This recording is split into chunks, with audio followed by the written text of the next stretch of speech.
तो महाराष्ट्र के पूर्व deputy CM Ajit Pawar case में एक बहुत बड़ी अपडेट सामने आ रही है और अपडेट के मुताबिक अब अजित पवार केस में सीबीआई जांच कंफर्म हो गई है, क्योंकि सीएम फडणवीस ने प्रपोजल दिया है गृह मंत्री अमित शाह को और माना जा रहा है कि अमित शाह की तरफ से ग्रीन सिग्नल मिलने ही वाला है। यानी कि अजित पवार का प्लेन कैसे क्रैश हुआ, क्या ये साजिश थी या फिर सिर्फ हादसा, ये सब कुछ अब सीबीआई जाँच के बाद साफ हो जाएगा। तो आपको भी अजित केस से जुड़ी सीबीआई जांच को लेकर जो भी खबर सामने आ रही है वो आपको बताते हैं। आप भी वीडियो को शेयर करें और अपनी राय कमेंट बॉक्स में जरूर दें।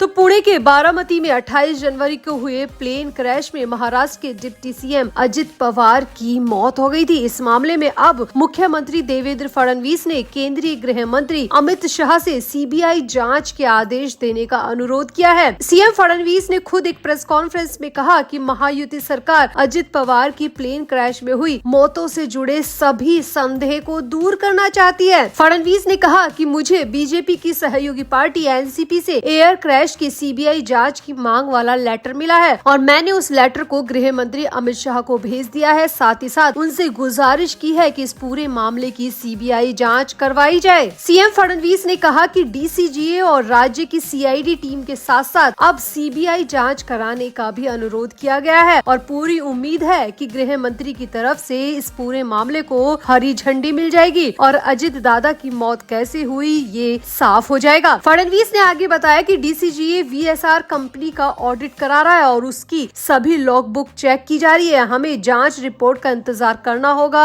और तमाम अटकलों से बचना होगा। फडणवीस ने आगे कहा कि कुछ शक हो जाते हैं जिन्हें सही अथॉरिटी को भेजना होगा। हम जांच का रेगुलर फॉलो अप भी पक्का करेंगे। मुझे लगता है कि डीसीजीए और सिविल एविएशन मिनिस्ट्री के पास छिपाने के लिए कुछ नहीं है। फडणवीस ने साफ साफ कहा कि अगर छिपाने जैसी कोई बात होती तो राज्य सरकार सीबीआई जांच का अनुरोध क्यों करती। अब राज्य सरकार की तरफ से मैं खुद अजित पवार प्लेन क्रैश की सीबीआई जांच का अनुरोध गृह मंत्री को भेज चुका हूं और मुझे लगता है कि जल्द ही इस मामले को ग्रीन सिग्नल मिल जाएगा। यानी कि यहाँ पर देवेंद्र फडणवीस सरकार की तरफ से सीबीआई जांच के लिए अनुरोध भेजा जा चुका है। गृह मंत्री अमित शाह अब कभी भी इस मामले में सीबीआई जांच का आधिकारिक आदेश दे सकते हैं। अब आपको यहाँ पर बता दें कि आखिर सीएम फडणवीस को सीबीआई जांच का प्रस्ताव क्यों देना पड़ा। तो लगातार अजित पवार की मौत के बाद में कई तरह के सवाल और संदेह उठ रहे हैं। खुद सुनेत्रा पवार की तरफ से भी सीबीआई जांच की मांग की गई है। साथ ही साथ अजित पवार के बेटे की तरफ से भी सीबीआई जांच की मांग की गई है। वहीं दूसरी तरफ पायलट सुमित कपूर को लेकर भी कई तरह के संदेह जताए जा रहे हैं। अजित पवार की ही पार्टी के नेता अमोल मिटकरी लगातार सुमित कपूर को लेकर कई तरह के सवाल उठा चुके हैं। इतना ही नहीं, अमोल मिटकरी ने तो ये तक कह दिया कि अजित पवार को ठीक उसी तरह मारा गया था जैसे कि राजीव गांधी को मारा गया था और अमोल मिटकरी ने सुमित कपूर को एक सुसाइडर बॉम्बर भी कह दिया। मिटकरी ने इस घटना की तुलना पूर्व प्रधानमंत्री राजीव गांधी के मर्डर से की। मिटकरी का कहना है कि जिस तरह एलटीटीई ने राजीव गांधी को मारा था उसी तरह अजित पवार का भी मर्डर किया गया है। यहाँ पर मिटकरी ने सुमित कपूर की पत्नी के उस बयान का भी हवाला दिया जिसमें उनकी पत्नी का कहना है कि सुमित कपूर मरे नहीं है बल्कि जिंदा है। इसके अलावा मिटकरी ने ब्लैक बॉक्स के डेटा और सीसीटीवी फुटेज पर भी कई सवाल खड़े किए हैं। साथ ही साथ उन दो पायलट के बारे में भी डिटेल मांगी है जो कि ट्रैफिक में फंसे होने का दावा कर रहे थे। मिटकरी का कहना है कि अगर वो ट्रैफिक में फंसे थे तो वो सीसीटीवी फुटेज क्यों नहीं अभी तक सामने आए हैं। यानी कि कुल मिलाकर देवेंद्र फडणवीस सरकार पर चारों तरफ से प्रेशर बनाया गया और पूरी तरह दबाव दिया गया। इसके बाद में देवेंद्र फडणवीस सरकार को सीबीआई जांच का अनुरोध गृह मंत्री से करना पड़ा। अब देखना होगा कि अमित शाह इस पूरे मामले में क्या सीबीआई जांच के आदेश देते हैं या फिर ये मामला पूरी तरह से अनसुलझी गुत्थी बनकर रह जाएगा। हालांकि यहाँ पर आपको बता दें कि सीबीआई जांच में सुशांत सिंह राजपूत का मामला भी गया था, लेकिन उस पूरे केस को 6 साल होने वाले हैं, लेकिन अभी तक इस पूरे मामले में किसी भी तरह से पर्दा नहीं उठ पाया है। यानी कि ये कहा नहीं जा सकता कि अगर सीबीआई जांच होगी तो सच सामने आएगा। ऐसा उम्मीद करना पूरी तरह सही नहीं है, क्योंकि सीबीआई जांच की प्रोसेस बहुत स्लो होती है और सच सामने आएगा या नहीं आएगा इसकी गारंटी भी नहीं होती। तो आपको क्या लगता है, क्या वाकई में अजित पवार प्लेन क्रैश को सीबीआई जांच की जरूरत है? क्या अमित शाह को सीबीआई जांच के आदेश दे देने चाहिए? आपको क्या लगता है? आप भी अपनी राय कमेंट बॉक्स में जरूर दें और वीडियो को भी शेयर करें।